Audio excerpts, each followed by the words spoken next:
Assalamualaikum warahmatullahi wabarakatuh. Pada video kali ini saya akan membahas hindari 4 kesalahan ini saat kalian sedang mengusir DC pinjol yang datang ke rumah. Kenapa bisa begitu? Simak video ini sampai habis. Nah, teman-teman, di dunia keuangan yang penuh dinamika ini, banyak individu terkadang terjerat di lingkaran utang nih, yaitu di pinjol ini. Dan saat jatuh tempo tiba, pintu rumah pun bisa diketuk oleh si DC pinjol. Debt collector adalah seorang atau perusahaan yang diberdayakan untuk mengumpulkan pembayaran utang yang belum dibayar oleh peminjam. Nah, dalam momen yang penuh tekanan ini, seringkali kita itu cenderung merespon dengan emosi nih, dan tidak sedikit yang memilih untuk mengusir DC pinjol yang datang ke rumah. Namun penting untuk tetap menjaga kepala dingin dan merencanakan tindakan secara bijaksana. Dalam video ini, saya akan membahas beberapa kesalahan umum yang perlu dihindari saat menghadapi kehadiran seorang DC ini nih, yang datang ke rumah kalian. Oke, langsung saja nih. Yang pertama adalah ignorisasi terhadap komunikasi atau penolakan komunikasi. Nah, salah satu kesalahan utama yang sering dilakukan oleh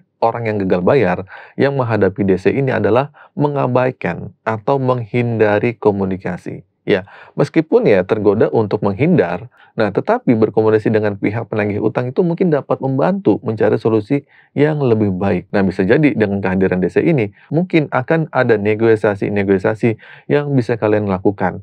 Tapi kalau kalian pengen nego, tapi kalau kalian tidak mau nego, ya udah terserah kalian. Mau usir silakan, ini pun opsi yang pertama. Nah, oke, selanjutnya. Yang kedua adalah ketidakpahaman terhadap hak konsumen. Nah, banyak orang yang tidak menyadari bahwa mereka ini, nasabah Galbay, memiliki hak sebagai konsumen, bahkan ketika berurusan dengan si DC ini. Nah, hindari kesalahan ini dalam memahami hak-hak kalian nih. Misalnya, kalian berhak untuk mendapatkan informasi yang jelas tentang jumlah utang, cara pembayaran, dan hak-hak sebagai konsumen. Ya, kalian boleh minta sertifikasi dari DC-nya, minta kelengkapan apa yang dibawa, itu hak kalian. Nah, yang ketiga adalah melakukan tindakan kekerasan atau ancaman. Nah, teman-teman, saat frustasi dan stres karena tekanan dari DC, beberapa orang mungkin melakukan tindakan kekerasan ya, atau memberikan ancaman. Dan ini adalah kesalahan serius yang dapat memiliki konsekuensi hukum, ya.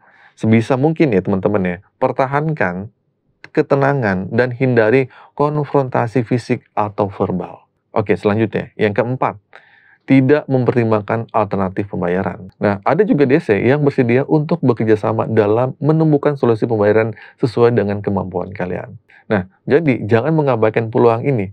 Kalian tuh boleh diskusikan alternatif pembayaran yang dapat disesuaikan dengan kondisi keuangan kalian. Tapi mungkin ada beberapa orang yang punya keyakinan yang berbeda-beda dan cara berbeda-beda dalam menghadapi DC pinjol. Ada yang santai dan nggak panik, si DC-nya diajak masuk, diajak ngobrol sampai disediakan kopi, mungkin seperti layaknya tamu yang datang ke rumah.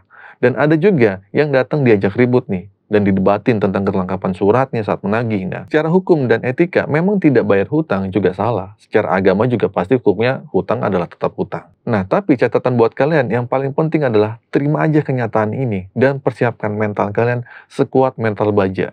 Jangan lemah saat kalian sedang gagal bayar.